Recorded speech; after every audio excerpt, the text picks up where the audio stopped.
مختلفة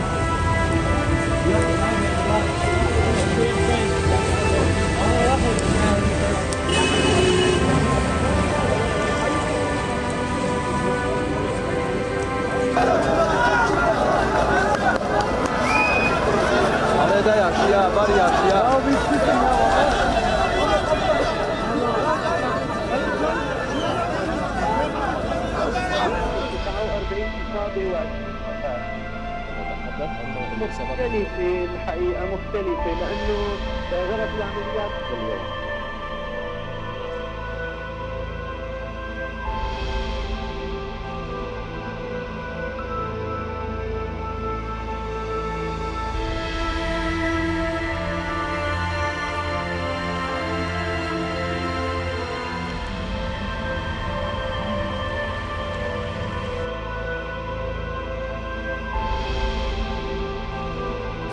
Ya Allah ya Rabbi, Allah Sayyidina Muhammad, ya Allah ya. Sumpah, apa gempa buminya gede banget di tempat aku tinggal aja sampai kayak gitu. Semuanya pada jatuh, ternyata ada yang runtuh.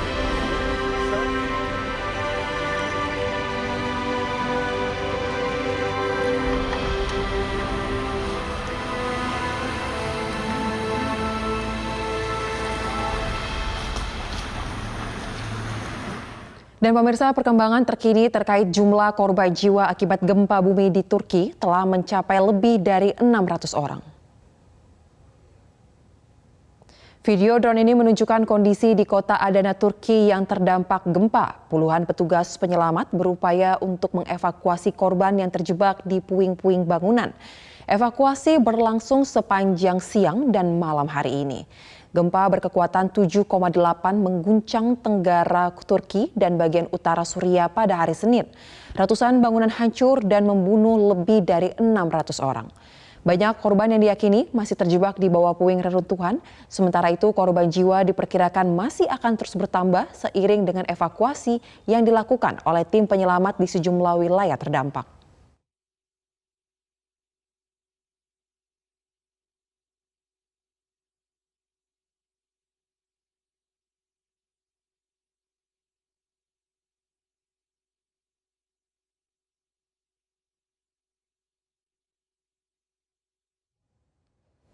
Untuk mengetahui kondisi terkini pasca gempa magnitudo 7,8 yang mengguncang sejumlah wilayah di Turki, informasinya akan disampaikan langsung oleh koresponden MGN Fardal Yilmaz langsung dari Istanbul, Turki. Selamat malam waktu Indonesia, Fardal. Bisa digambarkan seberapa jauh sebenarnya lokasi gempa dengan tempat tinggal Anda saat ini di Istanbul dan apakah masih terasa saat gempa susulan dan gempa utama tadi guncangannya di Istanbul? Baik, selamat sore dari Istanbul, Mbak Sosa. Kebetulan saya tinggal di Istanbul, itu 1000 kilometer ke tempat ke Kahramanmaraş atau ke Gaziantep. Jadi kami di Istanbul tidak merasakan ada guncangan tersebut, gitu. Dan untuk saat ini terkini adalah ada 1014 yang korban yang meninggal dunia. Kemudian ada 7.004 korban luka-luka dan ada 2.824 gedung runtuh di seluruh wilayah, di 10 wilayah gempa ini. Dan yang paling besar pastinya di epicentrum yaitu di Kahramanmaraş dan ada di Diyarbakır. Demikian Mbak Sosa. 10 daerah yang terdampak ini bisa disebutkan mungkin Mbak Fardal di wilayah mana saja ke 10 daerah yang terdampak gempa di Turki? Baik, 10 daerah yang terdampak yaitu Diyarbakır, Şanlıurfa, Gaziantep, Adana, Malatya, Osmaniye, Kahramanmaraş, dan kemudian ada Hatay dan Adıyaman dan Kilis. Itu adalah 10 wilayah yang terdampak. Dan baru saja 30 menit yang lalu ada gempa susulan di daerah namanya Elbistan. Itu adalah wilayah bagian dari Kahramanmaraş dengan magnitudo 7,6. Selain terjadi di 10 wilayah yang Anda sebutkan tadi, informasi yang kami terima juga bahwa gempa ini juga terasa di Suriah. Apakah ada informasi yang Anda terima terkait dengan dampak gempa di Suriah? Iya, ada di Suriah dan Lebanon itu terdampak karena Suriah adalah perbatasan antara Gaziantep dengan Suriah. Itu adalah wilayah perbatasan. Sepanjang ini yang kami dengar adalah, yang kami tahu juga saat ini korban yang meninggal dunia di Suriah ada sekitar 600 korban jiwa yang meninggal. Baik, berarti untuk angka dari korban jiwa untuk di Turki telah mencapai 1.000 orang lebih, dan untuk di Rusia, 1.000, iya. di Suriah mencapai 600 maksud kami. Suriah. Lalu pasca gempa, apakah ada pemadaman listrik atau kendala lainnya mungkin seperti gangguan telekomunikasi?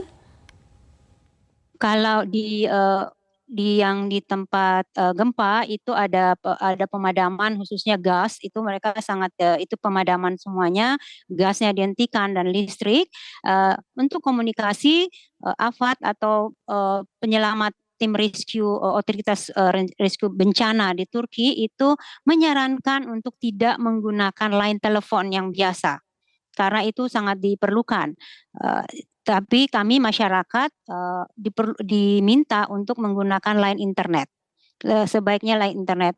Semua, bukan hanya yang di daerah tempat gempa, wilayah gempa, tetapi kita semua seluruh Turki diminta untuk itu.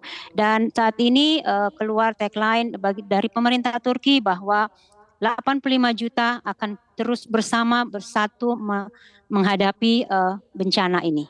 Karena Turki saat ini memiliki 85 juta penduduk. Demikian Mbak Sosa. Oh, dan iya, ada lagi informasi Mbak Sosa bahwa Kahramanmaraş, di mana epicentrumnya ini, gempa ini adalah sudah 500 tahun belum pernah gempa.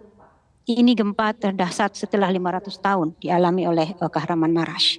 Jadi ini sangat merupakan yang luka sangat dan pilu yang mendalam bagi kami masyarakat Turki. Ya, bisa dikatakan memang ini gempa terbesar yang terjadi di wilayah Turki ya. Lalu sepanjang sejauh ini bagaimana perkembangan proses evakuasi yang dilakukan oleh pemerintah dari data yang Anda kumpulkan? Saat ini pemerintah bekerja sama dengan ada banyak bala bantuan juga dari tentara, dari semua organisasi-organisasi rescue, semua bersatu dan bersama masyarakat itu terus melakukan penggalian, karena banyak sekali yang dalam reruntuhan, di bawah puing reruntuhan, dan juga paling utama sekarang prioritasnya adalah bagi yang masih selamat, masih survive, itu sangat diminta untuk turun dari rumah mereka dan menjauhi gedung-gedung yang sekiranya akan runtuh, dan itu yang dilakukan saat ini, serta pemasangan tenda-tenda darurat sekarang sedang digalakkan, masjid-masjid semua dibuka untuk pengungsian, dan bala bantuan kesehatan khususnya ya, karena sekarang ini lagi musim dingin, lagi ekstrim, sangat dingin di wilayah-wilayah itu, sehingga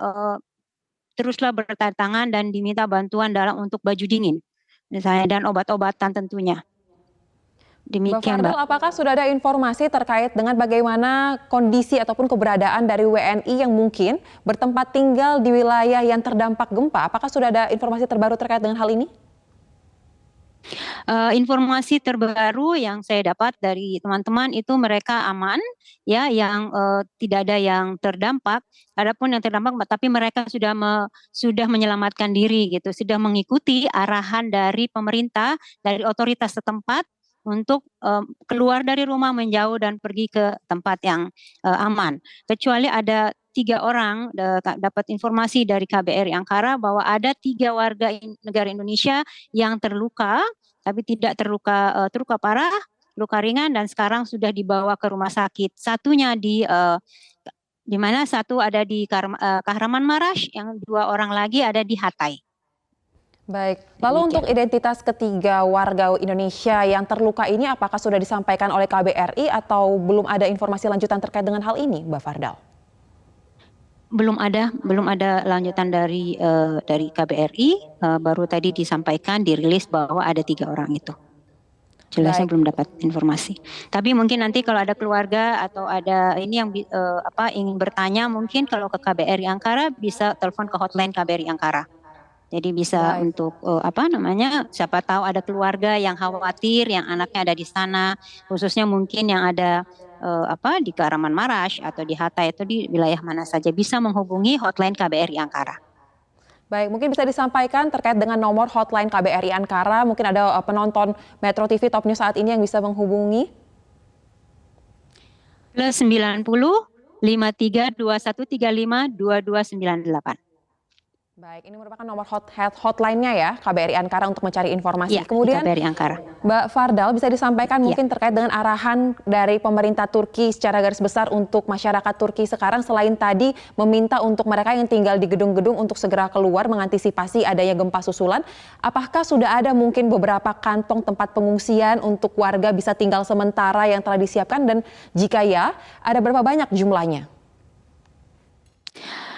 Untuk saat ini arahan pemerintah Turki adalah untuk semua saling membantu dan semua ke tempat-tempat pengungsian, dan sekarang AFAD yaitu Badan Otoritas untuk Penanggulangan Bencana sudah menghadirkan puluhan ribu tenda-tenda di wilayah-wilayah berdampak, dan kemudian juga ada gedung-gedung yang sudah dibuka, misalnya gedung-gedung besar yang tidak berdampak itu semua sudah dibuka untuk tempat pengungsian. Jumlah tepatnya itu sudah ada puluhan ribu yang tepat, yang jelas, dan kemudian juga sudah ada bantuan dari Azerbaijan, ada tim rescue Azerbaijan 375 orang sudah hadir ya untuk membantu. Kemudian dari kementerian terkait semuanya sudah saling membantu dan mengirimkan orang-orangnya ke 10 wilayah terdampak. Baik. Mungkin yang terakhir Mbak Fardal, apakah sejauh ini ada kendala yang mungkin terjadi ketika proses evakuasi di Turki, mengingat tadi Mbak Fardal sempat menyebutkan bahwa saat ini tengah musim dingin, cuaca dingin? Betul, itu kendala yang utama adalah suasana dingin, dan kemudian gedung-gedung itu kan rentuhannya itu sangat sangat banyak gitu ya, besar sekali rentuhannya, dan itu kendala utamanya itu adalah karena musim dingin juga, jadi itu salah satunya itu, dan sangat dalam ya, sangat rentuhannya itu loh sangat besar sekali, jadi itu yang kendala terbesarnya saat ini ya. Baik, kita berharap bahwa proses evakuasi pasca gempa ini dapat berjalan dengan lancar dan kerjasama dari seluruh pihak terkait dapat membuahkan hasil. Terima kasih Mbak Fardal Yilmaz untuk waktunya di Top News Metro TV.